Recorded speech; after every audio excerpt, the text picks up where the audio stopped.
Rebonjour à tous, retour sur ce plateau spécial délocalisé dans la métropole économique du Bénin en cette période de fin d'année 2020.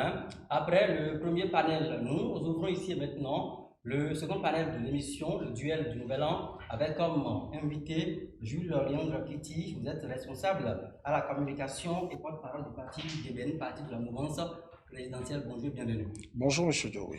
Avec moi également sur ce plateau, Christophe Monsilla du parti, les démocrates, parti d'opposition. Vous êtes le coordonnateur de la 10e circonscription électorale. Merci d'être venu. Merci beaucoup. Et puis un troisième invité pour ce panel, Paulin Akponan, maître Paulin Akponan, j'allais dire, expert comptable.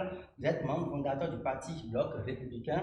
Vous êtes surtout le directeur général de l'Agence pour le développement de l'entrepreneuriat des jeunes au Bénin. Merci et bienvenue. Merci. Nous allons donc évoquer trois sujets sur cette émission. Il s'agira donc de placer quelques mots sur le discours du chef de l'État prononcé donc ce 29 décembre 2020 au palais d'un gouverneur à Porto-Novo. Puis nous allons évoquer le sujet relatif au parti Les démocrates pour enfin finir par la réouverture des frontières nigérianes. Je commence par vous, Maître Paulin Akponan. Vous avez suivi, j'ai bien envie de dire, votre leader, le mettait en chef, Patrice Talon, qui était encore devant les députés hier, a prononcé un discours. Que retenez-vous fondamentalement de ce speech? Merci, monsieur le journaliste. C'est avec un réel plaisir que je participe à ce beau panel pour parler en premier de ce que je pense du discours du chef de l'État. Je pense que c'est un discours succinct. Je pense que c'est un discours intelligible. Je pense aussi que c'est un discours dont les différentes parties sont méthodiquement agencées. Le chef de l'État, en effet, a commencé par dire que le Bénin se porte plutôt bien, malgré la crise de la pandémie du Covid-19, pour dire ensuite que depuis un certain temps, le Bénin, sur tous les secteurs, a commencé par prendre le bon bout. Et c'est vraiment le cas dans tous les secteurs. Quand on veut parler aujourd'hui de l'unité nationale, il a parlé ensuite des droits, de nos droits fondamentaux, de nos libertés fondamentales. Il a parlé de l'énergie, il a parlé de l'eau potable, il a parlé des infrastructures, notamment routières, marchandes, et puis infrastructures administratives et sportives. Il a parlé surtout des réformes qui ne sont pas forcément des réformes visibles. Il a parlé des réformes au plan de l'éducation nationale. Il s'est attardé là-dessus parce qu'aujourd'hui, tel que notre éducation nationale se présente, le système actuel produit beaucoup de chômeurs, compte tenu du fait de l'inadéquation qui existe entre ceux qui sont formés avec le marché de l'emploi. Il faille donc renverser la tendance par cette réforme en formant plutôt des petits métiers, des gens de petits métiers à travers les collèges, à travers les lycées techniques qui vont être construits sur toute l'étendue du territoire national. Fort heureusement, Savoie, le plus grand lycée, il a promis lors de sa tournée de reddition des comptes. Et le président de la République a parlé des réformes qui ont impacté positivement la gouvernance des affaires publiques dans notre pays. Il n'a pas occulté également l'épineuse question de la réforme du système politique. Et pour finir, il a dit que depuis quelques années, la renaissance du Bénin commence par se faire sentir. C'est un excellent discours, un discours bilan, succinct, intelligible, qui n'a duré que 20 minutes. Alors, un discours succinct, intelligible, qui n'a duré que 20 minutes, ça c'est l'approche d'analyse du directeur général de l'ADEJ, l'Agence pour le développement de l'entrepreneuriat des jeunes au Bénin pour un Akponan. Je me retrouve cette fois-ci vers vous, Jules Léandre Kitty, vous qui représentez sur ce plateau le parti UDBN. Que retenez-vous de ce discours prononcé par Patrice Talon? Y a-t-il eu des points d'ombre qu'il faut lever ou le discours est blanc comme neige sur toute la ligne? Non, merci. Il faut déjà dire que dans la forme, le président Patrice Talon a confirmé qu'il veut bien habituer les Béninois à un style de speech. C'est court, il s'avare l'essentiel. Parce que après, quand vous faites un discours, l'essentiel, c'est ce que ceux à qui vous vous adressez retiennent. Vous savez, nous sommes dans un pays où le débat parlementaire ou les discours à l'Assemblée nationale, alors que la Constitution le prévoit, ne sont pas dans la pratique régulièrement traduits dans toutes nos langues. Quand c'est court, quand ça va à l'essentiel, c'est plus facile à expliquer à la population. Vous savez que le Béninois a été à l'école du blanc ou pas, il a envie de savoir ce que son président dit. Et sur les points qui ont été abordés, je pense, sans revenir sur chacun de ces points-là, beaucoup de journalistes l'ont fait, je voudrais saluer le fait que le président lui-même insiste sur pour faire terre à terre le changement de mentalité des Béninois. La mentalité des Béninois a été touchée. C'est ce qu'on appelle la renaissance. Tant que l'homme ne va pas changer, on n'aura pas de changements qualitatifs dans la société. Et il a abordé un point qui m'a intéressé, moi, et il a dit avec les mots qui étaient suffisamment forts, mais qui venaient certainement de son fort intérieur, où il dit que, parlant des députés, il est quand même en face des députés où il a confirmé le courage qu'il a de dire qu'avant 2016, pour ne prendre que cette période, pour faire la démarcation avec celle qui lui a permis d'être président de la République à partir de 2016, il dit avant ça, il y avait des transactions malsaines, transactions financières à l'Assemblée nationale pour voter des lois au nom du peuple, avec des représentants du peuple, pour le bonheur du peuple, qui avaient des transactions malsaines. Pourquoi ça m'a intéressé? Vous savez, la présidente du parti dont je suis membre et porte-parole, l'honorable Claudine Afiavi-Prudencio, pendant qu'elle était à l'Assemblée nationale, je la voyais parfois, la mort dans l'âme, dit avoir l'impression qu'en résistant à ces genres de pratiques, avoir l'impression qu'elle prêchait dans le désert. Et ça, ce que je dis là, je le dis avec force et des gens peuvent vérifier. Voilà une dame qui a dit, je ne suis pas à l'Assemblée nationale pour prendre de l'argent, pour voter une loi. Je suis à l'Assemblée nationale pour voter des lois pour le bien de la population. Et quand, parce que ces choses, on peut en parler aujourd'hui, quand il y avait de ces situations-là, elle savait tenir sa distance. Même si des points de vue entre ce qu'elle pense et ceux des autres, vous avez vu quelqu'un sur votre plateau, sur un panel ici, B-News, qui a dû dire que oui, il y avait des choses comme ça, bon, ils ont arrêté. Quand vous avez résisté à ces genres de pratiques pendant longtemps, et que vous n'avez peut-être pas été entendu, parce que ce n'était pas sa préoccupation de chanter non plus sur tous les toits, qu'il y a des gens qui font des choses qu'elle ne veut pas faire. Vous savez, chacun va au contact. Donc, il y a des parlementaires vertueux, je voulais vous dire que l'honorable Claudine Afiavi-Prudencio n'a jamais touché le judiciaire, pour ainsi dire, avant de voter des lois.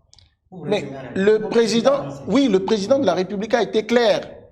C'est-à-dire qu'on prend de l'argent, pour faire plus clair, en dehors de ce que la loi et les tests vous donnent, ce à quoi on vous donne droit en tant que député. Vous prenez de l'argent pour voter des lois dans tel ou tel sens. Je dis, moi je suis fier d'appartenir à un parti politique dont la présidente a résisté à ces genres de pratiques. Donc elle est fière de savoir que le président de la République actuelle rappelle ça devant des députés du point de vue pédagogique. Et c'est en cela il ne faut pas voir l'attitude du chef de l'État, sa démarche comme j'entends certains dire que c'est une manière d'humilier les gens. Non, ce n'est pas ça. Le fait de marteler que cette pratique-là se faisait, vous savez, tout au long de sa tournée, le chef de l'État a dit, voilà les mêmes Béninois qu'on dénonçait dans des pratiques malsaines, c'est avec les mêmes Béninois qu'on a pu faire de 2016 à aujourd'hui les résultats qu'on a. Ça veut dire que dès que vous créez des moules, dès que vous énoncez les principes et que vous-même, vous prenez le choix délibéré de les appliquer, ça marche. Donc, nous sommes heureux de savoir que... du Parti La Démocrate sur ce panel, Christophe Moncia, vous avez suivi, comme tous les Béninois, ce discours sur l'état de la nation prononcé par le chef de l'État hier au Palais des Gouverneurs à Porte-Nouveau. Est-ce que, pour une fois, l'opposition adopte une posture d'analyse objective pour ne pas se faire lancer des pierres, comme on le dit, toujours critiquer pour critiquer? Objectivement, ce discours est choquant. Dans l'ensemble son contenu. En quoi? Je me permets de prendre un élément essentiel que je vais essayer de décortiquer.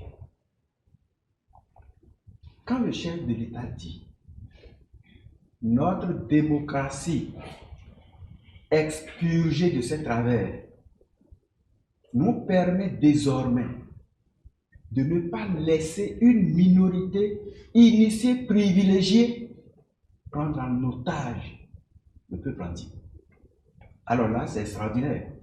J'ai pris ma tête. Vous avez eu des céphalées, c'est ça? Je viens, j'ai pris ma tête. En réalité, ce qu'il a décrit là ne correspond en rien à la réalité.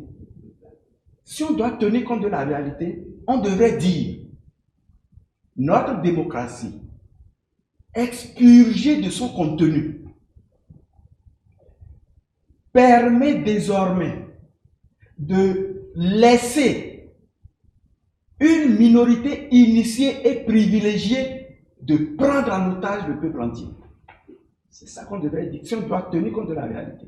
Je vais plus loin. Pour schématiser ce qu'on devrait dire, ce qui est réel, en réalité, nous ne sommes plus dans la démocratie, c'est pourquoi je dis, on devrait dire la démocratie vidée de son contenu. Nous sommes aujourd'hui dans un système plutocratique. Aujourd'hui, le pouvoir a à sa tête un chef, le président de la République, avec un premier cercle. C'est le cercle de la minorité initiée. C'est un cercle rapproché du chef de l'État. Et il y a un deuxième cercle autour qui est le cercle de la minorité privilégiée. C'est les blocs. BR, UP et tout ce qui gravite autour. Mais il se fait qu'aujourd'hui, au terme des joutes électorales, l'UP, c'est la toute première grande formation politique au Bénin en termes d'élus à l'Assemblée et aussi bien au sein des conseils communaux. Le BR vient en deuxième position et puis on va compter le parti FCBE. Alors, est-ce qu'à l'aune de ces chiffres-là, issus des élections, on doit encore dire que c'est une minorité lorsqu'on sait que le chef de l'État lui-même a été plébiscité au pouvoir à plus de 65% en 2016? Permettez-moi de développer mon idée. Je dis que c'est une minorité. Une minorité initiée, privilégiée, font partie du bloc. Et ces blocs-là, quand ces blocs ont été aux élections législatives, quel a été le score qui a été obtenu? Combien de Béninois les ont élus? La majorité n'a pas élu les députés. Et c'est ce qui justifie que c'est une minorité aujourd'hui. Donc, en réalité, nous sommes dans un système plutocratique où l'objectif de la plutocratie, c'est que le clan au pouvoir a un objectif d'enrichissement, accumulation des richesses, et met en œuvre les lois que l'autre appelait des lois trop pour permettre d'atteindre son objectif. Et, suivez mon regard, tout ce qui se fait aujourd'hui, les principaux leviers de l'économie béninoise, c'est dans les mains de qui? Du clan.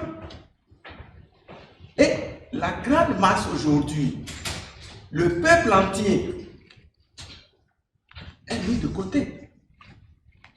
Est mis de côté. Et c'est pourquoi, dans les autres éléments du discours, quand on dit le taux de chômage est élevé, c'est combien? Il n'y a pas de chiffre. La scolarisation, le niveau de scolarisation, c'est combien aujourd'hui? Mais l'an dernier, on a assisté à un discours extraordinaire par rapport à l'agriculture. Je relève d'ailleurs du domaine de l'agriculture, où on dit que le Bénin a été le premier producteur de coton au niveau donc de l'Afrique. Des performances à saluer, sans doute, Oui. qui produisent des devises sur l'économie. Si les chiffres Voilà. sont vrais. Alors jusqu'à présent, aucune institution n'a contesté ces chiffres-là officiellement. Cette année, on n'a rien dit de l'agriculture. On occupe quel rang? Et vous voyez dans le discours, On a mis ensemble l'agriculture, l'industrie, beaucoup de choses, et on est passé, on dit, une hausse, une tendance haussière. Qu'est-ce que ça veut dire? Donc, si on doit aller dans les détails de ce discours, en réalité, vous allez chuter par là. Le bilan lui-même n'y est pas. D'accord. Je reste avec vous, monsieur Moncia, Christophe, pour évoquer cette fois-ci le sujet inscrit au menu de ce débat, les démocrates. Ce parti, après moult tractations, beaucoup d'aller-retour entre le ministère de l'Intérieur et le siège de votre parti, enfin, même si ce n'est pas césarienne, on a accouché le bébé. Alors, comment est-ce qu'on se sent? Le parti, désormais existant légalement, quelles sont les perspectives? Qu'est-ce qu'on doit retenir des alternatives que vous proposez fondamentalement pour les Béninois? Je voudrais dire par rapport aux démocrates que nous avons créé le parti pour avoir un cadre officiel pour participer à l'animation de la vie politique nationale. C'est l'objectif fondamental. Et par rapport à ça, nous avons eu le récépissé, et même s'il a duré plus qu'il ne faut, de toutes les façons, le plus important c'est que nous l'ayons parce que nous avons le droit de l'avoir pour avoir respecté la procédure. Pour avoir respecté la procédure. Les perspectives pour le Bénin se jouent dans ce qui arrive là, l'alternance à la tête du pays. Le chef de l'État lui-même dit qu'il est impopulaire. Aujourd'hui, ce régime, le peuple doit prendre ses responsabilités pour changer de fusil d'épaule. Alors, quel est l'apport qualitatif des démocrates? C'est ça qui m'intéresse en réalité, M. Moncia. Oui. Parce que habituellement, il est trop facile de critiquer un régime en place puisque eux ils sont aux commandes. Trop facile de critiquer sans proposer. Quelle alternative crédible aujourd'hui ce parti politique d'opposition apporte dans l'espace politique au Bénin? C'est ça l'essentiel. Notre objectif principal, c'est de restaurer la démocratie. Cela est important pour notre peuple. C'est l'apport fondamental que nous voulons faire. Et partir de la restauration de la démocratie et de l'état de droit, relancer vraiment l'économie, relancer le pays. Et c'est là qu'il y aura réellement la renaissance, parce qu'on dit, on a commencé par faire déjà la renaissance, on a commencé par avoir la renaissance, pendant que le pays est en train de sombrer. C'est au prix de la restauration de la démocratie et de l'état de droit que tout se jouera. Très bien. Nous, on travaille pour ça. D'accord. Alors, Maître Paulin, à Paulin, vous avez écouté, j'ai bien envie de dire, votre cher ami de l'opposition, puisque vous êtes également acteur politique. Quelle réaction avez-vous? Parce que là, il semble que beaucoup de pics ont été lancés à votre camp. Non, je ne prends pas ça pour des pics. Je prends ça un peu pour un problème de conception, une manière de voir les choses qui ne sont pas forcément les bonnes, qui ne sont pas forcément les justes. Je voudrais dire à mon frère Dr Moncia que la démocratie n'a jamais nourri son peuple sans la bonne gouvernance et que le développement n'est pas de la théorisation. Et un parti d'opposition, il vient de le démontrer, les démocrates n'ont aucun programme de société, ils n'ont aucun projet de société.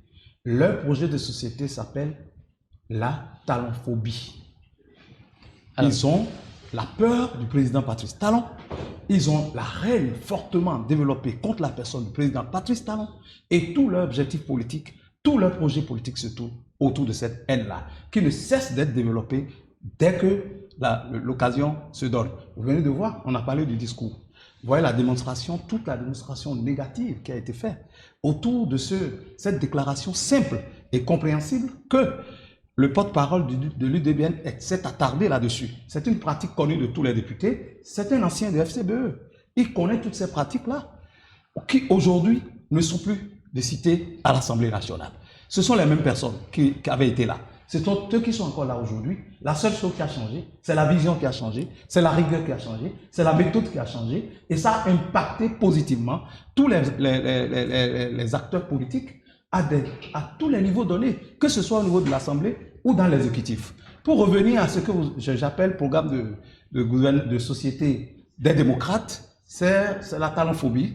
Talon n'a rien fait.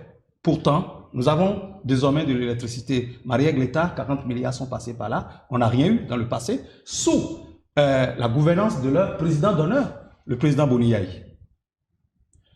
Quand vous allez à l'Assemblée nationale, le siège de l'Assemblée nationale, 25 milliards sont passés par là. Jusqu'à ce jour, jamais élucidé. Et quand vous quittez là, Talon n'a rien fait. Pourtant, c'est Patrice Talon qui a donné de l'eau à Glazoué. Une des communes de votre circonscription électorale, c'était la spécialité des bidons jaunes, la cité des bidons jaunes dans le passé. Vous avez été au pouvoir 10 ans avant que vous ne changiez de nom, justement. Vous n'avez pas pu donner de l'eau à votre population. Vous n'avez pas pu faire les routes. La route de Boukoumbe à Natitengu aujourd'hui est devenue réalité sous le président Patrice Talon. La traversée de Parakou, une réalité sous le président Patrice Talon. Je prends à Cotonou ici l'avenue de la Marina et la route des pêches qui a été redimensionnée. Avant votre départ du pouvoir en 2006, vous avez déjà lancé, en 2016, vous avez déjà lancé plus de 1000 milliards de contrats sans procédure de marché public. C'est de là qu'il s'agit, M. Monsia. C'est à ça qu'il faut apporter une solution. Ce n'est pas de venir parler un bon français et vous avez l'art de tourner les phrases. Non, c'est de nous parler de votre projet de société. Et c'est pour cela que je dénonce la forme de l'opposition en Afrique. L'opposition est destructive dans notre Afrique.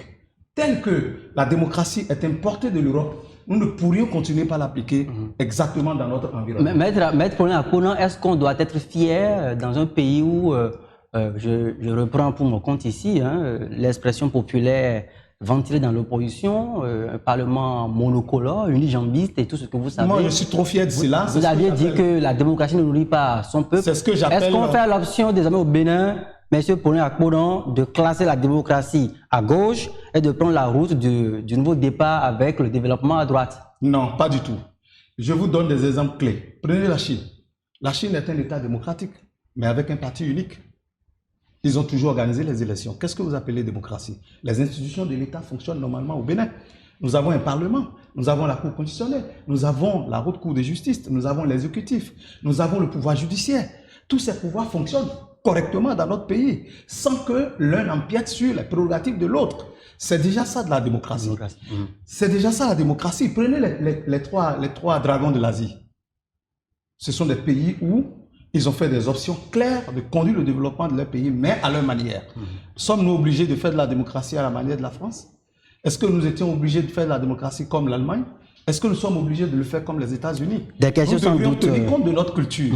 Nous devons tenir compte de nos réalités pour aller vers une démocratie plutôt basée sur une majorité et une minorité. Ce n'est pas pour avoir une même voix. Mais aujourd'hui, nous avons un seul ennemi et un seul et unique ennemi, c'est la pauvreté. D'accord. Si nous nous mettons dans cette logique où les pays qui ont fini de régler complètement les problèmes économiques et ont décidé maintenant de parler de majorité et d'opposition, de mouvance et d'opposition, mais si nous nous mettons dans cette condition, nous ne développerons jamais. Regardez ce que la Providence nous a offert. Nous nous sommes retrouvés à l'Assemblée nationale avec deux partis politiques, les deux soutenant, n'est-ce pas, les actions du chef de l'État. Je parie que la réussite des réformes de Patrice Talon, qui a apporté des résultats au plan économique, plus qu'aucun gouvernement depuis l'indépendance de notre pays, est due à cette stabilité au niveau de l'Assemblée nationale. Pour ce qui concerne les chiffres qui ont manqué dans le discours du chef de l'État, c'est un choix délibéré. En 2019, vous avez vu le discours du chef de l'État. C'est un long discours, c'est un discours bilan, parce que c'était l'année de la moisson. Aujourd'hui, l'asphaltage parle de lui-même. Maria Greta parle de lui-même. D'accord. Voilà. L'adduction d'eau parle de lui-même. Vous n'allez pas... Les réformes visibles parlent d'eux-mêmes. On n'a plus besoin d'aligner des chiffres qui ne nous apportent rien d'autre que ce que le peuple sait. C'est bien. Ce que le peuple ne sait pas, ce sont les réformes qui ne sont pas visibles. Et le chef de l'État a bien fait de mettre l'accent là-dessus, en mettant un accent particulier, en plus de ce que le porte-parole de l'UBN a dit, en mettant un accent particulier sur la moralisation de la gouvernance des affaires. Merci à vous, Ce qui est devenu Maître Paulin une réalité de nos jours, pendant que Jules Léandre Kitty, Maître Paulin Akponan, vous m'excusez, Jules Léandre Kitty, J'ai bien envie de dire, est-ce que, après ce discours très beau, très cousu de blanc, est-ce que vous avez encore quelque chose à ajouter, vous qui appartenez à cette même mouvance-là, par rapport justement au discours, à la posture du Parti des démocrates qui estime qu'aujourd'hui, le gouvernement de Patrice Talon a fait l'option de mettre sous boisseau la démocratie et de pouvoir développer le pays avec une nouvelle approche, je ne sais pas comment il faut le baptiser. Non, je trouve même dans votre question aussi, et vous allez m'en excuser, cette envie de réduire le jeu politique à l'opposition de deux points de vue condamnés à rester radicalement opposés. Nous sommes dans le décryptage d'un bilan. Qu'est-ce que ça signifie selon moi? Que ce soit en politique, en économie ou ailleurs. Parce que le politique élu président de la République est appelé à faire de l'économie, à faire des résultats là, à faire des résultats dans le sport, partout. C'est de la planification. Est-ce que vous avez prévu des choses à faire sur 5 ans, puisque vous connaissez votre mandat, c'est 5 ans? Oui. Celui qui est au pouvoir, il a planifié. Et ce qu'il a planifié, le document dans lequel ça se trouve s'appelle le PAG. Moi, je prends ça. Moi qui suis dans un parti politique qui le soutient, je prends ça comme boussole. Je suis chargé de regarder est-ce qu'il est en train de faire dans le bon timing et dans la qualité ce qu'il a prévu faire. Et quand ça tarde ou quelque chose est en train de se faire comme cela n'avait pas été prévu, j'ai le privilège d'aborder le président que je soutiens pour lui dire « Ah, président, on est en train d'oublier tel aspect. Il faut qu'on aille, vous avez 10 ans. » C'est exactement ce que, même dans l'essence de la vie, même vous prenez un chrétien, un musulman, vous savez, quelque part, ça va être péremptoire. Les gens vont trouver ça trop fort. Ils demandent des comptes à Dieu. Quand vous voulez prier, vous prenez la Bible, vous dites « Dieu, tu as dit que si je fais ci, je vais avoir ça. Pourquoi je ne mets pas ça ?» C'est ce que, en tant que mouvancier, nous faisons. Mais quand je fais ce regard-là, je projette ce regard sur le discours du chef de l'État. Non pas pour dire, je regarde pas M. Monsiak, je le regarde plus comme un béninois, comme un opposant. Non, comme un béninois. Donc, quand il dit il a rappelé tout à l'heure qu'il est du secteur de l'agriculture, je veux bien que donc, il projette un regard de spécialiste pour dire, est-ce que, en 2016, quand le président Patrice Talon était venu, nous étions où? Il a dit qu'il fera quoi? Nous sommes où aujourd'hui? Mais il doute quand même des chiffres. Hein. Non, vous avez attendez. Près de 800 000 de production, tonnes de production en matière de coton. Le Bénin premier en matière de production des vivres dans l'espace de 8 mois. Avant de dire ça... Le spécialiste doute quand même des chiffres. Non, il n'a pas parlé comme spécialiste, s'il vous plaît. Le spécialiste vous a dit, il y a eu d'autres saisons. Des chiffres ont été avancés pour dire qu'on a fait des bons qualitatifs. Il n'a pas dit que c'est faux. Mais il vient dire pourquoi aujourd'hui on n'a pas donné de chiffres. Et c'est à l'aune du fait qu'on n'a pas donné de chiffres qu'il me dit qu'on n'a pas fait de bons résultats. Pour moi, il n'a encore rien dit. Je veux bien qu'il apporte, quand on parle de statistiques, c'est que c'est sourcé. Il y a des instituts qui ont fait des recherches qui ont dit, si lui, il estime que les chiffres qui sont avancés ou les avancées en matière de l'agriculture qui sont annoncées ne sont pas justes, il apporte les preuves. Ça, on ne bavarde pas autour de ça.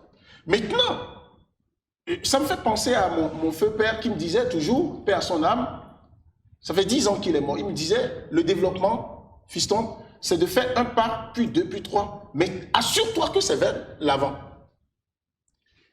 Vous savez, la fois dernière, on voulait faire une rencontre politique et l'un des leaders de l'UDBN, le bâtonnier Cyril Dicuy, a fait une déclaration qui m'a marqué. Il dit que lui sait qu'en 1958, la Chine, que vous savez aujourd'hui, grande puissance économique, était pratiquement au même niveau de développement que notre pays.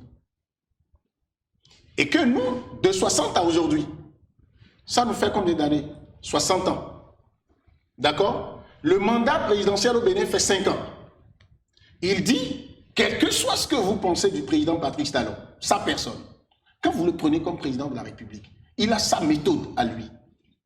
Connaissant le Bénin, connaissant le Béninois, sachant comment on avance pour avoir le résultat, il dit, si ce qu'il est en train de faire en 5 ans, dont on fait le bilan aujourd'hui, d'accord, où l'actif est plus lourd, eh bien, si chaque président qui était passé à la tête du Bénin faisait ça, on a 5 ans là, on en a 12 dans 60. On ne serait pas là où nous sommes aujourd'hui et la Chine serait là où elle est.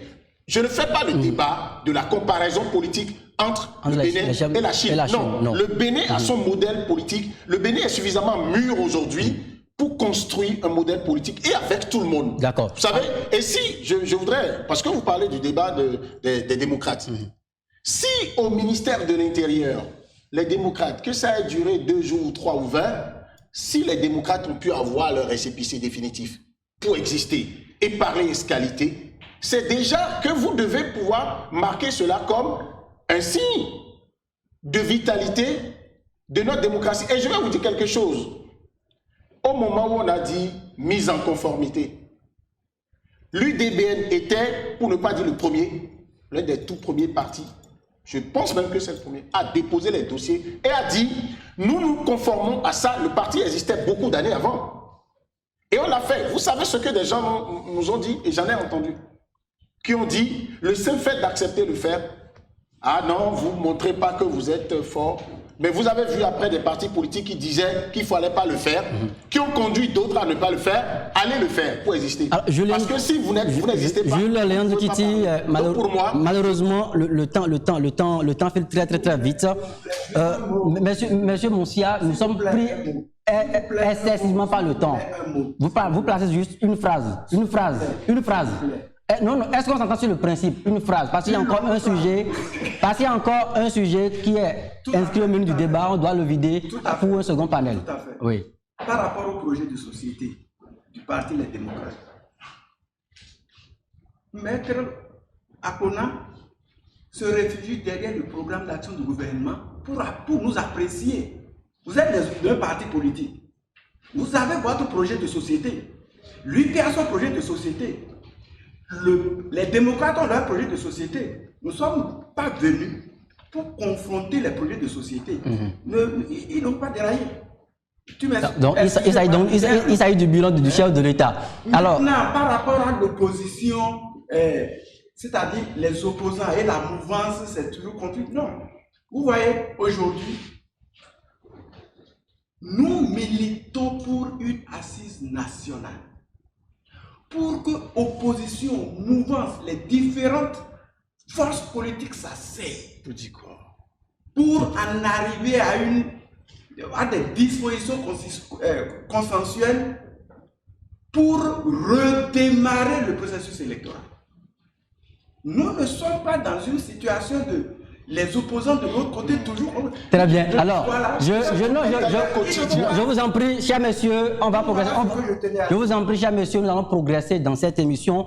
Un dernier tour de table, c'est sincèrement un dernier tour de table avec 2 minutes chacun pour évoquer rapidement le sujet lié à la réouverture des frontières nigériennes après quelques mois, plusieurs mois j'allais dire, de fermeture. Les chiffres officiels au Bénin démontrent que le Bénin, en l'espace de quelques mois, a perdu tout au moins 48,6 milliards de francs CFA. Cela représente un peu plus de 10% des recettes brutes des recettes que le Bénin fait exactement, donc alors que lorsque l'économie tournait à plein régime, le Bénin donc qui a perdu 48,6 milliards, un peu plus de 10% des recettes brutes de la douane et moins de 5% des recettes totales de 2019. Maître Akona, vous qui travaillez également dans le secteur de l'emploi, du commerce et tout, comment est-ce que le Bénin a pu résister? Comment est-ce que le Bénin a pu compenser ces pertes-là?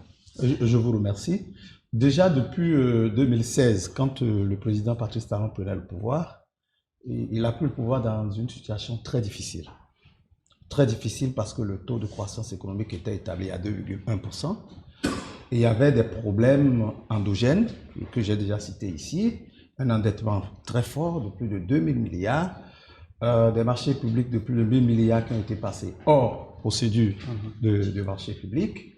Et à cela s'est ajouté une difficulté exogène. C'est que déjà le Nigeria, l'économie nigériane était en récession. Je veux dire que c'est le coup de la providence, parce que ça a permis au président Patrice Talon, un bon homme de vision, de revoir son programme d'action du gouvernement et de l'adapter à l'environnement qui s'est présenté à lui en ce moment-là. C'est déjà à partir de cet instant que je dis la Providence l'a déjà préparé à rendre notre économie résiliente, c'est-à-dire à résister aux chocs extérieurs, en tenant compte du fait qu'il y a récession économique au niveau du Nigeria. Ça n'a pas loupé. Dieu seul sait par quelle manœuvre c'est arrivé.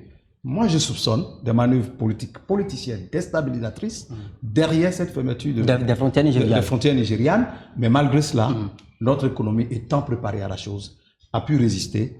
Le taux de croissance, certes de 7% espéré, n'a pu s'établir finalement qu'à 6,4%. Mais il faut féliciter le président Patrice Talon pour cette vision et féliciter l'ensemble du gouvernement qui l'a accompagné à développer cette économie. Ce que les gens espéraient, c'était que les quelques mois d'après, et qu'il y ait un soulèvement populaire pour décrier la gouvernance talon. Alors, Monsieur Monsia, rapidement également sur la question, comment se porte l'économie béninoise aujourd'hui? Est-ce que les effets induits par la fermeture unilatérale des frontières nigérianes, est-ce que ces effets-là ont compromis fondamentalement la vitalité, la dynamique économique au Bénin? Mais le chef de l'État lui-même a dit dans son discours que le chômage a augmenté. Il n'a jamais dit ça. Il dit que le taux de chômage est élevé. Voilà, ça ne veut pas dire augmenter. Ok. La pauvreté a augmenté au Bénin. Peut-être vous pouvez encore me corriger. Les indices montrent le contraire. On est parti de 43%, de 43% de taux de pauvreté. C'est moi qui ai la parole. C'est établi à moins de 41%. Le problème, la difficulté du débat avec le régime de la vie, c'est ce problème de chiffres. Je vais vous dire la vérité. C'est un problème de chiffres. Avant de venir ici, j'ai discuté avec beaucoup de vos collègues de la mouvance sur un certain nombre de choses pour dire nous sommes tous des Béninois. Vous avez encore une minute. Une minute au règlement. Je ne peux pas vous dire tout ce qu'ils ont dit ici. Oui. Chacun vient ici, chacun joue son rôle. Ouais. Les 48 milliards, si on me disait que c'était plus, je n'en disconviendrais pas. Moi, j'estime que le gouvernement n'a pas fait le nécessaire pour écourter, disons, le délai mis pour cette fermeture, c'est-à-dire en arriver à ce que la réouverture soit plus tôt. D'accord. J'ai l'impression que le gouvernement s'est braqué.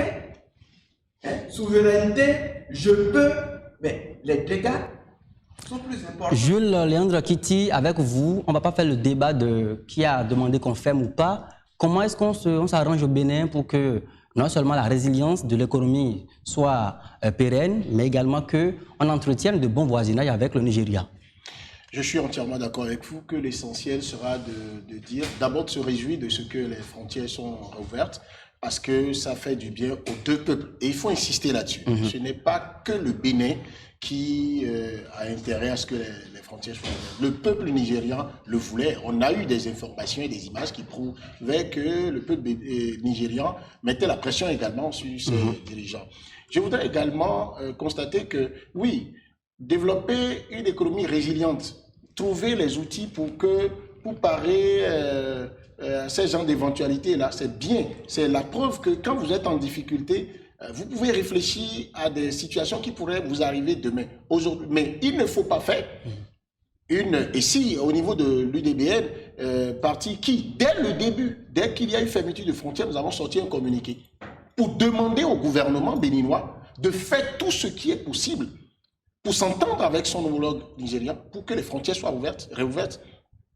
Parce que qu'on se dise la vérité, personne ne gagne à ce que les frontières soient fermées. Et j'ai l'impression que il faut dissocier dans cette affaire-là, la gestion de cette affaire, l'attitude du chef de l'État et de son gouvernement, de l'attitude de certains partisans que j'ai observés, qui à un moment donné ne m'a pas plu. J'ai vu le chef de l'État aller plusieurs fois au Nigeria, montrer de l'humilité. Je vous en prie, tenez compte de ça. Et l'attitude du gouvernement, je n'ai pas vu le gouvernement sortir un communiqué, faire une sortie pour attaquer le gouvernement nigérien. Vous allez finir par là. Donc, de ce point de vue, on a vu un gouvernement nigérien en position de force. Et lorsqu'il y a une réouverture, vous savez, moi, je ne me suis même pas gêné pour dire pourquoi ils ont réouvert. Ça veut dire que s'ils n'ont pas un intérêt à réouvrir, si les effets de la diplomatie béninoise aussi n'en ont pas été pour quelque chose, on ne va pas rouvrir. L'essentiel, c'est que deux pays frères se comprennent enfin. Et je finis en vous disant qu'en tant que citoyen béninois, non pas seulement même en tant que membre d'un parti politique, j'ai observé que même dans la gestion de l'information autour de cette crise-là, dans notre pays, pour ce que j'ai observé au Nigeria aussi, on a beaucoup péché. Je me suis amusé à créer un groupe WhatsApp et mettre plein de gens dedans, de divers bords politiques, mais des spécialistes aussi pour dire, mais pourquoi chaque matin, on ne réfléchit pas à ce qui arrive là? Le Bénin et le Nigeria sont condamnés à vivre ensemble. Merci. Merci à vous, Jules Léandre Kiti. Vous êtes responsable à la communication et porte-parole du parti UDBN, le parti donc, qui soutient les actions du chef de l'État. Merci également à vous, Christophe Moussia. Vous êtes membre du parti Les Démocrates, parti d'opposition, coordonnateur de la 10e circonscription électorale. Nous sommes là, bien sûr, dans le centre du pays. Et enfin, merci à vous, Maître Paulin Akponon. Vous êtes membre fondateur du parti Bloc républicain. Vous êtes directeur général de l'Agence pour le développement de l'entrepreneuriat des jeunes. À vous trois, je vous dis merci et on se revoit en 2021 si Dieu le veut. Merci. On se retrouvera. C'est la fin donc de ce panel. Nous allons donc repartir à la régie pour l'espace des annonceurs. On se retrouve pour le deuxième et dernier panel de ce deuxième grand panel. À tout à l'heure.